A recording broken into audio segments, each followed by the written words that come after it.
وہ دل پسند آرام کی زندگی میں ہوگا. وَأَمَّا مَنْ خَفَّتْ مَوَازِينُهُ، اور جس کا نیکیوں کا پلڑا ہلکا ہو گیا، فَأُمُّهُ هَاوِيَةٌ، تو اس کا ٹھکانہ ہاویہ یعنی جہنم ہوگا. اللہ ہم سب کی حفاظت فرمائے. نیکیوں کا پلڑا ہلکا ہونا آدمی کا جہنم میں جانے کا سبب بنے گا. یہ سورہ القاریہ ہمیں اللہ نے بیان کیا ہے.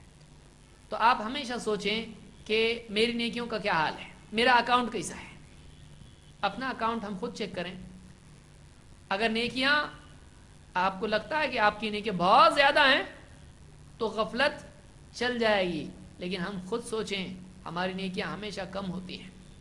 اور نیکی کر دینا اصل نہیں ہے، نیکی کا مقبول ہونا اصل ہے. اس کو یاد رکھیں. بہت سے لوگ قیامت کے دن نیکی کر کے آئیں گے لیکن وہاں ملے گی نہیں. وہ کیوں؟ اس لیے کہ اللہ کے لیے کی نہیں تھی. اللہ کے لیے کی تھی تو سنت نہیں تھی. اللہ کے لیے کی تھی، سنت بھی تھی، لیکن دوسروں کے حقوق آگے وہ نیکی ان کے پاس چلی گئی. کسی پر ظلم کیا تھا، کسی کو ستایا تھا، کسی کو گالی دی تھی، کسی کو مارا پیٹا تھا، وہ آ کے بولے گا میرا اس کے اوپر حق ہے، اس کی نیکی دے دی جائے گی. پھر اب سوچیں نیکیاں اپنے پاس کتنی بچتی ہیں. سب دے دلا کے اینڈ میں کیا بچا اپنے پاس؟ تو ضرورت ہے کہ نہیں ہے؟ بہت ہے. آدمی دنیا میں کیسے سوچتا ہے تنخواہ اتنی آئے گی، اس کا اتنا دینا ہے، اس کا اتنا دینا ہے، یہ خرچہ، اس کی فیس بھرنی ہے، لائٹ کا بل بھرنا ہے، گڈو کی اسکول کی فیس ہے، سب دینا ہے. اب بچا کیا؟ پھر بچا وہ اس میں سوچنا ہے کہ گھر کیسا چلے گا، تو جنت کیسی چلے گی یہ بھی تو سوچیں. سب دے دلا کے اینڈ میں کیا بچے گا اپنے پاس؟ آپ فرماتے ہیں اللہ کے نبی صلی اللہ علیہ وسلم لا تحقرن من المعروف شیئا، کسی نیکی کو بھی حقیر مت سمجھ. ولو ان تلقى اخاك بوجه طلق، یعنی کسی نیکی کو کم مت سمجھ، چاہے اپنے مسلمان بھائی کو دیکھ کے مسکرانا ہی کیوں نہ ہو. اتنا چھوٹا، اس کو بھی چھوٹا مت سمجھ، یہ چھوٹا نہیں ہے. چھوٹا بڑا تب ہو جاتا ہے جب کم پڑنے لگتا ہے. آپ بس میں جا رہے ہیں اور آپ کے پاس 50 پیسے کم ہیں، ایک سٹاپ پہلے اترنا پڑے گا. کم تب لگتا ہے، چھوٹی چیز بھی قیمتی تب لگنے لگتی ہے جب وہ وزن کو ہلکا کرتی ہے، جب اس کے نہیں ہونے کی وجہ سے پلڑا جھکنے لگتا ہے دوسری طرف. تو ایک نیکی بھی بڑی قیمتی ہوتی ہے، آدمی کو یہ سوچنا چاہیے. ایسا اگر احساس آدمی کو بیٹھے بیٹھے گانا گانے کی بجائے وہ قرآن پڑھے گا، بیٹھے بیٹھے فالتو باتیں کرنے کی بجائے وہ ذکر کرے گا، وہ اپنے آپ کو بچائے گا، اپنے آپ کو بچائے گا. چوتھی چیز عمل پر آنے کے لیے ہے کہ آدمی یہ بات یاد رکھے کہ نفس کو دبائے روندے رگڑے بغیر جنت نہیں ملتی ہے. نفس کو کچلے بغیر ایک آدمی جنتی نہیں بنتا ہے. اللہ تعالیٰ فرماتا ہے وَأَمَّا مَنْ خَافَ مَقَامَ رَبِّهِ وَنَهَى النَّفْسَ عَنِ الْهَوَى فَإِنَّ الْجَنَّةَ هِيَ الْمَأْوَى، کہ یقیناً وہ جو اپنے رب کے آگے کھڑے ہونے سے ڈرتا رہا اور اپنے نفس کو بری خواہشات سے روکتا رہا تو اس کا ٹھکانہ جنت ہے. فَإِنَّ الْجَنَّةَ هِيَ الْمَأْوَى، اس کا ٹھکانہ جنت ہے. ایک انسان اگر سوچے چلو میں نفس کو روندوں گا تو خود یہ لذت بن جاتا ہے. اور یہ وہ لذت نہیں ہے جو دنیا کی لذت ہے، یہ وہ لذت ہے جو انسان کو سکون دیتی ہے. دیکھیے بہت ساری دنیا کی لذت میں سکون نہیں ہوتا ہے. دو چیزیں آپ الگ کریں اس کو. لذت کو آدمی سکون سمجھ لیتا ہے. سکون لذت کا کمال ہے. ایک آدمی کو لذت مل رہی ہے، کھا رہا لیکن سکون نہیں ہے، زہر بن جاتا ہو. پہن رہا لیکن لذت نہیں ہے، کفن بن جاتا اس کے لیے، اس کو مزہ نہیں آتا ہے، سکون نہیں ہے اس کی زندگی میں. لذتیں بہت ہیں، سکون نہیں ہے. لیکن سکون کہاں ملتا ہے؟ سکون اللہ کی چاہت میں اپنی راحت کو ترک کرنا ہے. حصول اللہ کی چاہت کا حصول اور اپنی راحت کا ترک، جب یہ دو چیزیں جمع ہو جاتی ہیں یہ وہ سکون دیتا ہے جو دنیا کی بڑی سے بڑی دولت خرید نہیں سکتی ہے. اگر خرید سکتے تو فرعون و حامان خرید لیتے، نہیں خرید سکتے اس کو. تو یاد رکھیں کہ آپ کو آپشن ہے، دو میں سے ایک چننا ہے آپ کو. گھٹیا لذت یا اعلی لذت. گھٹیا لذت کیا ہے؟ نفس کی خواہش پوری کرنا، لذت حاصل کرنا، یہ گھٹیا لذت ہے۔ اعلیٰ لذت کیا ہے؟ جس میں سکون بھی شامل ہو جاتا ہے، نفس کو روند کے اللہ کی چاہت پوری کرنا، یہ بڑی لذت ہے۔ نفس کی لذت کیا ہوتی ہے؟ تھوڑی دیر کی لذت، لیکن بعد میں ندامت۔ تھوڑی دیر کی لذت، دیکھیے نیند کی وجہ سے الارم بجا، لیکن ہاتھ نے ڈھونڈا، کہاں ہے الارم، بند کر دیا، اور دل بول رہا ہے اٹھ نماز کا وقت ہو گیا ہے، اذان بھی ہو رہی ہے، لیکن سو گیا، اسی طرح سے۔ اب سونے کے بعد میں نیند کی لذت تو مل گئی، لیکن اٹھنے کے بعد جو ندامت ہے، وہ ندامت اس ساری لذت پر تھوڑی دیر کی لذت تھی وہ، لیکن ندامت کیسی ہے؟ ندامت کنٹینیو ہوگی، ختم نہیں ہوگی۔ لذت کیا ہو گئی؟ ختم ہو گئی۔ ندامت جو شروع ہوئی تو ختم ہی نہیں ہو رہی، وہ دل کا بوجھ بن گئی۔ لیکن آپ دیکھیے اللہ کی خاطر اس نے تھوڑا نفس کو روندا، تکلیف ہوئی، اٹھا، ذکر کیا، وضو کیا، نماز پڑھی، وہ جو تکلیف تھی وہ تکلیف اب راحت میں کنورٹ ہو گئی۔ آپ جو سکون محسوس ہو رہا ہے، دل کا بوجھ ہلکا ہو گیا، اتنا اچھا لگ رہا ہے کہ بس آپ کو چننا ہے دو میں سے ایک۔ اکثر اوقات آدمی غلط چن لیتا ہے۔ تو یہاں پر اللہ نے فرمایا وہ آدمی جو اللہ کے سامنے کھڑا ہونے سے ڈرتا رہا اور اپنے نفس کو بری خواہشات سے روکتا رہا، اس کا ٹھکانہ جنت ہے۔ تو دو چیزیں ہیں، ایک اپنے نفس کو بری خواہشات سے روکنا، لیکن اس کا بھی ذریعہ کیا بنتا ہے؟ اللہ کے سامنے کھڑا ہونا ہے۔ ابھی تو لذت لے لے گا، قیامت کے دن کیا جواب دے گا؟ تو یہ آدمی کے نفس پر غالب آنے کا ذریعہ بنتا ہے، اور ایسا آدمی جنت میں داخل ہو گئے، سورہ النازعات میں ہے۔ اسی طرح سے پانچویں چیز، نیک لوگوں کے حالات پر غور کرنا ہے۔ ہم دیکھیں ہم سے پہلے جو سلف گزرے ہیں، وہ کتنا مجاہدہ کرتے تھے، وہ کتنا عمل کرتے تھے، وہ اپنے نفس کو کتنا رونتے تھے، وہ نیکیوں میں کتنے حریص تھے، وہ گناہ سے بچنے کا کتنا اہتمام کرتے تھے، وہ اللہ سے کتنا ڈرتے تھے، وہ جنت کا کیسا شوق رکھتے تھے، اور جہنم سے کیسے ڈرتے تھے، وہ اللہ کا کیسا خوف اپنے اوپر طاری کیے ہوئے تھے۔ ان کی زندگی میں غور کرنا آدمی کے نفس کی اصلاح کا ذریعہ بنتا ہے۔ ہمت بنتی ہے جب اپنے سے بہتر لوگوں کی طرف نگاہ اٹھتی ہے۔ اپنے سے بہتر کو جب آدمی دیکھتا ہے تو آدمی میں ہمت اور حوصلہ پیدا ہوتا ہے، اس کے لیے ایک ماڈل سامنے ہوتا ہے۔ اسی لیے اللہ نے قرآن کریم میں نبیوں کے واقعات ذکر کیے ہیں۔ کیوں؟ تاکہ ایمان والوں کا دل مضبوط ہو، ان کو دیکھ کے ہمت پیدا ہو دین پر جمنے میں، عمل کرنے میں، اللہ کے حکموں کو پورا کرنے میں، تکلیفوں کے باوجود شریعت پر چلنے میں، مقصد کے تابع ہونے میں۔ اللہ تعالیٰ فرماتا ہے وَكُلًّا نَقُصُّ عَلَيْكَ مِنْ أَنْبَاءِ الرُّسُلِ مَا نُثَبِّتُ بِهِ فُؤَادَكَ۔ اے نبی، ہم نے ان رسولوں کے واقعات آپ کے سامنے ذکر کیے ہیں۔ کیوں ذکر کیے ہیں؟ یہ واقعات اس لیے ذکر کیے ہیں تاکہ ان کے ذریعے سے آپ کے دل کو ہم ثابت قدمی عطا کریں، آپ کے دل کو جماؤ عطا کریں، آپ کے دل میں دین پر جمنے کا جذبہ پیدا ہو، اور آپ کے ماتحت آپ کے تبعاً ایمان والوں کو بھی۔ تو نبیوں کے واقعہ جب آدمی دیکھتا ہے کیسے اللہ کے نبی اور اللہ کے نیک بندے پچھلے زمانے میں اللہ کے دین پر تکلیفوں کے باوجود جمے، اور اللہ نے کیسے ان کی مدد کی، تو آدمی کے لیے دین پر جمنا آسان ہوتا ہے، عمل کرنا آسان ہوتا ہے۔ مثال کے طور پر آپ دیکھیے سورہ ہود کی آیت ہے، مغیرہ رضی اللہ عنہ فرماتے ہیں قام النبی صلی اللہ علیہ وسلم حتی تورمت قدماہ، اللہ کے نبی صلی اللہ علیہ وسلم رات میں تہجد کے لیے کھڑے ہوئے، تہجد آپ نے پڑھی اور اتنی لمبی نماز پڑھی کہ آپ کے پاؤں مبارک، آپ کے پاؤں میں سوجن آ گئی۔ فقیل له غفر اللہ لک ما تقدم من ذنبک وما تأخر، آپ سے کہا صحابہ نے اللہ کے رسول آپ اتنا مجاہدہ کیوں کرتے ہیں؟ اللہ نے آپ کے لیے آگے پیچھے ساری زندگی کے لیے مغفرت کا وعدہ کر رکھا ہے، پھر بھی آپ اتنا مجاہدہ کیوں کرتے ہیں؟ آپ نے فرمایا افلا اکون عبدا شکورا، افلا احب ان اکون عبدا شکورا، کیا میں یہ بات پسند نہ کروں کہ میں اللہ کا شکر گزار بندہ بن جاؤں۔ اس کو امام البخاری مسلم دونوں نے روایت کیا ہے۔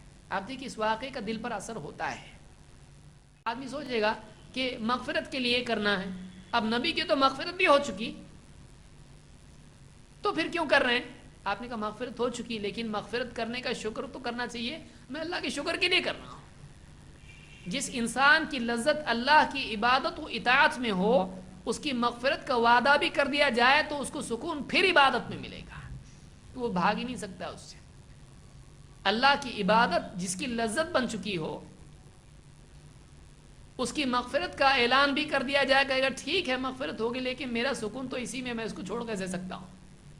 یہی معاملہ، یہی بات اللہ کے نبی صلی اللہ علیہ وسلم کی تھی۔ آپ نے فرمایا اگرچہ اللہ نے میری مغفرت کر دی ہے، لیکن کتنا بڑا احسان اللہ کا ہے کہ اللہ نے مغفرت کر دی، میں اللہ کا شکر کرنے کے لیے اللہ کی عبادت کر رہا ہوں۔ تو دیکھیے آپ نے جب یہ واقعہ سنا تو دل پہ اس کا ایک اثر ہوتا ہے، عمل کا جذبہ دل میں پیدا ہوتا ہے۔ ایسے کئی واقعات سلف کے ہیں، ہم واقعات پڑھیں، ان کی زندگی دیکھیں، اس سے ہمارے اندر بھی عمل کا جذبہ پیدا ہوگا۔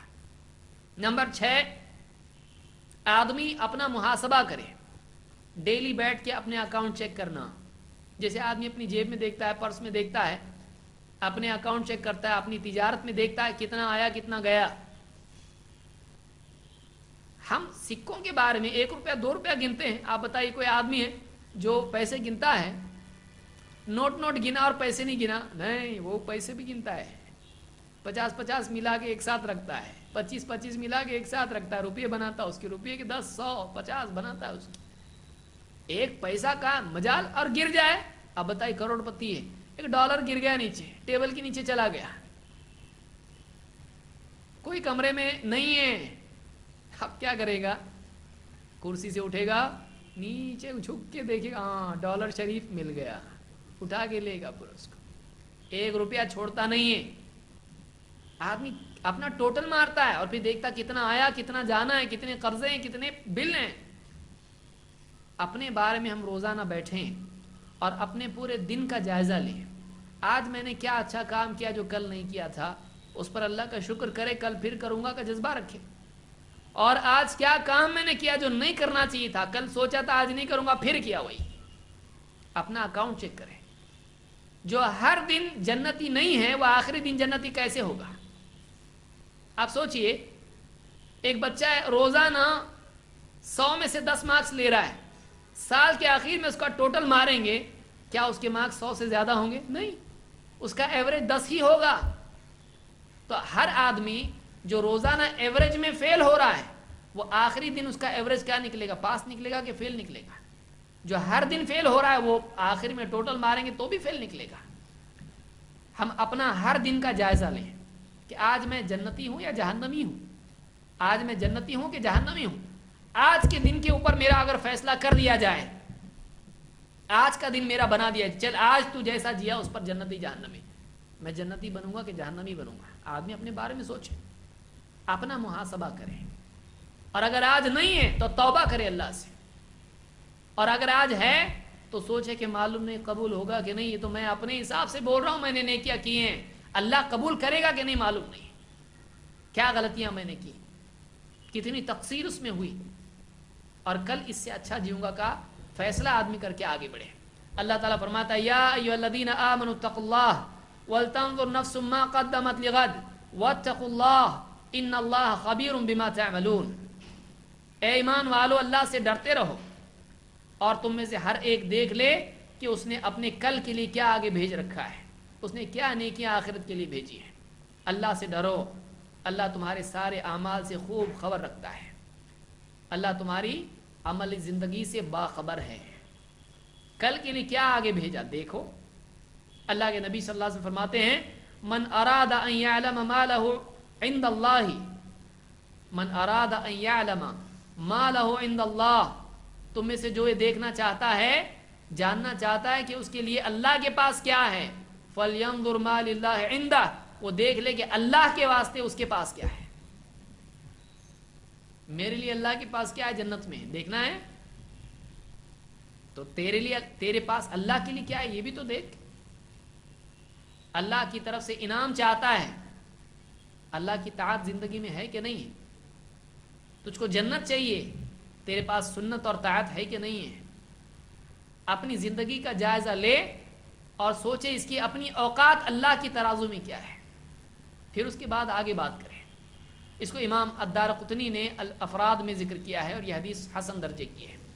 تو چھٹی چیز عمل پر آنے کے لیے ہے کہ روزانہ اپنا سب سے اچھا ناقد آدمی بنے، اپنے آپ کو خوش کرنے کی کوشش نہ کریں، بلکہ جیسے دوسروں کا حساب لیتے ہیں اس سے زیادہ اپنا سخت حساب لیں، وہ آدمی کامیاب ہے۔ نمبر 7، موت کی یاد اور موت کے بعد کو سوچیں۔ اللہ کے نبی صلی اللہ علیہ وسلم فرماتے ہیں اکثروا ذکر ہادم اللذات الموت، لذتوں کو ڈھانے والی چیز کو یعنی موت کو خوب یاد کرو۔ فإنه لم يذكره أحد في ضيق من العيش إلا وسعه عليه، اس لیے کہ جو کوئی آدمی تنگ حالات میں موت کو یاد کرتا ہے، تکلیف اور پریشانی کے حالات میں موت کو یاد کرتا ہے، موت اس کے لیے آسانی اور وسعت پیدا کر دیتی ہے۔ بیمار بستر پر پڑا ہے، موت کو یاد کرے گا، سوچے گا چلو موت تک تکلیف، اس کے بعد آزاد۔ تکلیف میں موت یاد کرنا راحت دیتا ہے۔ وَلَا ذَكَرَهُ فِي سَعْةٍ إِلَّا ضَيِّقَهَا عَلَيْهِ، اور جو راحت اور وسعت کے حالات میں، آسانی کے حالات میں موت کو یاد کرتا ہے، موت اس پر دنیا کو تنگ کر دیتی ہے کہ جی لے کتنا بھی جیتا ہے، موت آنے والی ہے، جتنی چاہے لذتیں لوٹ لے، ہر چیز کا حساب دینا ہے۔ تو یہ کیا ہے؟ آدمی کو کنٹرول میں، یہ لگام ہے آدمی کے لیے، آزاد دوڑنے والے کے لیے موت کی یاد کیا ہے؟ لگام ہے۔ اس حدیث کو امام البیہقی نے شعب الایمان میں، ابن حبان اور بزار نے روایت کی، حدیث حسن درجے کی ہے۔ 8ویں چیز یہ ہے کہ آدمی یہ سوچے کہ وقت بہت تھوڑا بچا ہے۔ آپ دیکھیے، ابھی سوچیں آپ کہ مغرب میں مجھ کو موت آنے والی ہے، کیسا گھبراہٹ ہوگی؟ کیوں؟ آپ کو معلوم ہے نہیں آنے والی، یعنی آپ کو کنفرمڈ ہے کہ نہیں آئے گی، تو اتنے سکون سے ہیں۔ کیوں؟ کسی کو جس کو موت آئی اس کو معلوم تھا پہلے سے آنے والی ہے، اس نے سوچا تھا ظہر کے بعد عصر بھی ملنے والی ہے، عصر کے بعد مغرب ملنے والی ہے۔ جس کو بھی موت آئی اس نے نہیں سوچا تھا کہ اگلے کچھ لمحات میں موت آنے والی ہے، آ گئی، ہماری بھی آ سکتی ہے۔ تو آدمی سوچے میرے پاس بہت تھوڑا وقت بچا ہے، اگر یہ سوچے گا، آپ سوچے کوئی آدمی آپ سے آ کے کہے آپ کے پاس آج ایک دن ہے، اگر فرشتہ آپ سے آ کے کہے ایک دن اللہ نے آخری دیا ہے، اب جو بھی سیٹنگ کرنا ہے جنت کی آج کر لے، آدمی کتنا پاگل ہو جائے گا ایک دم۔ وہ کچھ پیسے کا نہیں، وہ جیب کے پیسے نکال کے پھینک دے گا، صدقہ کر دے گا سب، وہ عبادت کرے گا، ہر قدم پہ اللہ کو یاد کرے گا، سب سے معافی مانگ لے گا، سب سے نیتیں اچھی نیتیں کرے گا، گڑ گڑائے گا اللہ کے آگے، سارے گناہ یاد کر کر کے سب سے توبہ کر لے گا۔ کیوں؟ آج کا دن آخری نہیں ہو سکتا ہے، بولیں گے تو ہوگا، نہیں بولے تو کیا آخری نہیں ہے؟ آج کا دن آخری ہمارا ہو سکتا ہے۔ وقت بہت کم ہے کا احساس آدمی رکھے۔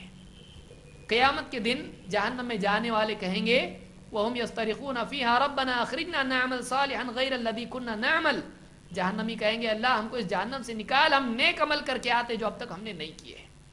اللہ فرمائے گا أَوَلَمْ نُعَمِّرْكُمْ مَا يَتَذَكَّرُ فِيهِ مَن تَذَكَّرَ، کیا تم کو اتنی عمر ہم نے نہیں دی تھی کہ جاگنے والا چاہے تو جاگ جائے؟ وَجَاءَكُمُ النَّذِيرُ، ڈرانے والے بھی تو آئے تھے تمہارے پاس، فَذُوقُوا فَمَا لِلظَّالِمِينَ مِن نَصِيرٍ، اب چکھو جہنم کو، اب تمہارا کوئی مدد کرنے والا نہیں۔ اللہ نے زمانے کی قسم کھائی وَالْعَصْرِ إِنَّ الْإِنسَانَ لَفِي خُسْرٍ، زمانے کی قسم، انسان گھاٹے میں ہے، انسان گھاٹے میں ہے، زمانے کی قسم کھائی، وقت کی قسم کھائی۔ کیوں؟ وقت چلا جا رہا ہے، انسان کی ناکامی، اگر وہ کچھ نہ بھی کرے تو وقت کا کھونا سب سے بڑی ناکامی ہے۔ زندگی کا کھو دینا، جنتی بنانے کا موقع مل گیا تھا لیکن پھر بھی اس کو ضائع کر دیا۔ کسی کو ایک خزانے میں چھوڑ دیا جائے اور کہا جائے تم کو 1 گھنٹہ دے رہے ہیں، اس میں جتنا چاہے سونا چاندی ہیرے موتی سب لے لو، ہیرے موتی سب لے لو۔ اب آپ دیکھیے اس آدمی کا کیا، 1 گھنٹہ ہے، 1 گھنٹے کے بعد بیل بجے گی، باہر نکلے ٹھیک لے کے، جتنا باہر لے کے آئے اتنا تمہارا، اور جو اندر چھوڑا وہ ہمارا، اور تم اندر رہے تو تم بھی ہمارے۔ اب بتائیے 1 گھنٹہ وہ کیسا استعمال کرے گا؟ اس کو اگر فون آ جائے اٹھائے گا، بولے گا بعد میں دیکھیں گے سب۔ اگر باہر سے کوئی مہمان اس کو آواز دے، پہچان والا ذرا ایک بات کرنی ہے آپ سے، کچھ نہیں، وہ دیوانہ ہو جائے گا، وہ تھیلے بھر بھر کے باہر لے کے آئے گا، وہ اب اندر بھی نہیں رکھے گا۔ سوچئے عقل مند آدمی وہ ہوگا جو تھیلے بنا کے اندر نہیں رکھے، عقل مند وہ ہوگا جو تھیلا بنائے باہر رکھے، تھیلا بنائے باہر رکھے. کیوں؟ لاسٹ مومنٹ پہ سارے تھیلے باہر نکالنا مشکل ہو جائے گا. وَلْتَنْظُرْ نَفْسٌ مَا قَدَّمَتْ لِغَدٍ، تم میں سے ہر ایک دیکھ لے اس نے اپنے کل کے لیے کیا آگے بھیجا ہے. بھیجو جلدی، سنبھال کے یہاں مت رکھو، بھیجو باہر نکالو، بھیجو آگے، کل کا سوچ. تو آدمی سوچے میرا وقت بہت تھوڑا بچا ہے، مجھ کو جلدی جلدی نیکی کر کے جنتی بننا ہے. معلوم نے پھٹ سے سانس رک جائے، سب رک گیا. اذا مات الانسان انقطع عنہ عملہ، انسان جب مر جاتا ہے اس کا عمل کا سلسلہ رک جاتا ہے. قیامت تک قبر کے اندر پڑا رہنا ہے، قیامت تک پڑا رہنا ہے قبر کے اندر. اب ملا ہے موقع جنتی بنانے کا، بن گئے. ایک سبحان اللہ نہیں بول سکتا قبر میں جا کے. یہ موقع آج ہے، کل نہیں ہے. نمبر 9، اللہ سے امیدیں اور اللہ کا خوف دونوں کو جمع کرنا. یعنی صرف امید نہیں، ہاں اللہ غفور الرحیم ہے یہی بول کے چلنا نہیں، اللہ پکڑ بھی سکتا ہے. ڈر جمع کرنا، ڈر انسان کے عمل کے لیے بہت بڑا محرک ہے. آپ بتائیں بچوں کو اگر کہیں تم کو پاس کر دیا جائے گا اگر اچھے مارکس لکھیں گے، تو بچے کچھ پڑھتے ہیں کچھ نہیں بھی پڑھتے ہیں. لیکن پٹائی ہو گئی اگر نہیں پڑھیں گے تو سب پڑھنا شروع کر دیتے ہیں. تو انسان کے لیے ڈر ایک بہت بڑا ایکٹیویٹر ہوتا ہے. تو آدمی عمل پہ آنے کے لیے اللہ سے ڈرے بھی. اللہ تعالیٰ فرماتا ہے نبئ عبادی انی انا الغفور الرحیم، اے نبی میرے بندوں سے کہیے میں غفور الرحیم ہوں. لیکن یہ بھی کہیے کہ وَأَنَّ عَذَابِي هُوَ الْعَذَابُ الْأَلِيمُ، میرا عذاب بڑا دردناک عذاب ہے. تو ایمان، خوف اور امید دونوں کو جمع کرنے کا نام ہے. امید کو چھوڑ کے ایک دم ڈر جانا یہ بھی نہیں، اور ڈر کو چھوڑ کے پھر امیدیں خیالی پلاؤ بنانا، خیالی محل بنانا صرف یہ بھی نہیں. اللہ تو غفور الرحیم ہے، اپنے کو تو چھوڑ ہی دے گا. اللہ سے اچھی امید ہے، اللہ سے اچھا گمان ہے، اللہ معافی کر دے گا. نہیں، ڈرتا بھی رہے اور امید بھی رکھے. اتنا نہ ڈرے کہ مایوس ہو جائے، اتنی امید نہ رکھے کہ بے فکر ہو جائے. اس کو یاد رکھیے، اتنی امید بھی اللہ سے نہ رکھیں کہ بے فکر ہو جائیں، اور اتنا ڈر بھی نہ رکھیں کہ اللہ کی رحمت سے مایوس ہو جائیں. دونوں کو جمع کریں. نمبر 10 اور آخری چیز، اپنے دل کے بارے میں سوچیں کہ ہم یہ نہیں کہ آخرت میں جہنم میں آدمی جائے گا گناہوں کی وجہ سے، بلکہ دنیا میں بھی دل گندا ہوتا ہے گناہوں کی وجہ سے. کون آدمی چاہتا ہے اس کا دل گندا ہو؟ آپ بتائیے، آپ کے کپڑوں پہ چائے گر جائے آپ کو اچھا لگتا ہے؟ نہیں، فوراً دھونے کی فکر. تو بے عملی سے، گناہوں سے دل گندا ہوتا ہے. دل کی صفائی کا خیال کریں. اللہ کے نبی صلی اللہ علیہ وسلم فرماتے ہیں ان العبد اذا اخطأ خطیئۃ نکتت فی قلبہ نکتۃ سوداء، بندہ جب کوئی گناہ کرتا ہے اس کے دل پر ایک کالا دھبا لگ جاتا ہے. گناہ سے دل پر کالا دھبا لگتا ہے. فاذا هو نزع واستغفر وتاب سقل قلبه، جب وہ گناہ چھوڑ دے، استغفار کرے، توبہ کرے، رجوع کرے، اس کا دل پھر سے صاف ہو جاتا ہے. وان عاد زید فیها حتى تعلو قلبه، لیکن پھر سے اگر وہ گناہ کرتا ہے توبہ کرنے کی بجائے، گناہ کے بعد گناہ کرتا ہے تو اس کا گناہ پورے دل پر دھبا پورے دل پر چھا جاتا ہے. وَهُوَ الرَّانُ الَّذِي ذَكَرَ اللَّهُ، یہی وہ زنگ ہے جس کا اللہ نے قرآن میں ذکر کیا ہے. کلا بل ران علی قلوبہم ما کانوا یکسبون، ہرگز نہیں بلکہ تمہارے دل تمہاری اپنی کرتوت کی وجہ سے تمہارے دلوں پر زنگ لگ گیا. دل گندا ہو جاتا ہے گناہوں کی وجہ سے. کون چاہتا ہے اس کے کپڑے گندے ہوں؟ کون چاہتا ہے اس کا گھر گندا ہو؟ اور کیوں چاہتا ہے اس کا دل گندا رہے؟ ہاتھ پاؤں صاف ستھرے لیکن دل گندا، دل پر گناہوں کا زنگ لگا ہوا، کتنی گندی بات ہے.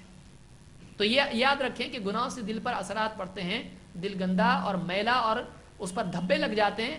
اس کی صفائی کا خیال رکھیں، اس لیے گناہوں سے بچیں، اس لیے نیکیاں کریں. اس کو امام احمد، ترمذی، نسائی، ابن ماجہ، ابن حبان، حاکم اور بیہقی نے شعب الایمان میں ذکر کیا. اور آخری بات، قیامت کے دن جانچ دلوں کی ہوگی، اس لیے دلوں کا خیال رکھنا بہت ضروری ہے. گناہوں سے دل گندا ہو جاتا ہے. اللہ فرماتا ہے یوم لا ينفع مال ولا بنون الا من اتى اللہ بقلب سلیم، قیامت کے دن نہ مال کام آئے گا نہ اولاد، ہاں کام آئے گا تو وہ دل، کہ ایک آدمی صحیح سالم دل لے کر، صاف ستھرا دل لے کے اللہ کے پاس جائے. تو دلوں کی حفاظت ضروری ہے، اس لیے عمل کرنا ضروری ہے. نیکیوں سے دل نورانی ہو جاتا ہے، گناہوں سے دل گندا اور دھبے والا اور نجس ہو جاتا ہے. اللہ تعالی ہم کو عمل کی توفیق عطا فرمائیں اور آخرت کی فکر کرنے اور اللہ کی طاعت کا اہتمام کرنے کی توفیق عطا فرمائیں. یہ ہمارا پہلا موضوع تھا جو آج ختم ہوا. اللہ تعالیٰ اس کی سمجھ اور اس پر عمل کی توفیق ہم کو عطا فرمائیں. اگلا موضوع ہمارا اگلے ہفتے ہوگا انشاءاللہ، خواہشات و شہوات کی پیروی، اس کے نقصانات اور اس کا علاج۔